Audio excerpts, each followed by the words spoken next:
பாட்டாளி மக்கள் கட்சியோட நிறுவனர் ராமதாஸ் 2 தமிழ் படங்கள்ல நடிச்சிருக்காரு. 1990ல வெளியான பாலம்ங்கிற படம் தான் ராமதாஸ் நடிச்ச முதல் திரைப்படம். அந்த படத்துல தன்னோட சொந்த பெயரான ராமதாஸ் அப்படிங்கிற கதாபாத்திரத்திலேயே நடிச்சிருந்தார். சமூக விழிப்புணர்வை மையமா வச்சு வெளியான இந்த படத்தை இயக்குனர் கார்வண்ணன் இயக்கியிருந்தாரு.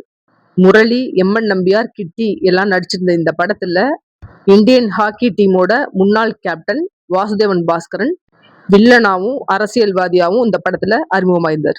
வேலை இல்லாம இருக்க இளைஞர்கள்லாம் சேர்ந்து அவங்களுக்கு வேலை கிடைக்காம பண்ற அரசியல்வாதிய கடத்தி பாலத்துல பிணை கைதியா வச்சிருக்கிறது தான் கதை. அந்த வேலை இல்லாத இளைஞர்களுக்கு ஆதரவா குரல் கொடுக்கிற மாதிரி ராமதாஸோட கதாபாத்திரம் அமைஞ்சிருந்துச்சு.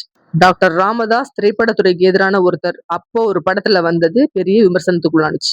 அடுத்து ராமதாஸ் நடிச்சிருந்த 2வது படம் 1995ல வெளியான தொண்டன் அப்படிங்கிற படம். தொண்டன் படத்துல டாக்டர் சஞ்சீவி ராமன் அப்படிங்கிற கதாபாத்திரத்துல ராமதாஸ் நடிச்சிருந்தாரு. இந்த 2 படத்தையுமே கார்வண்ணன் தான் இயக்கியிருந்தாரு.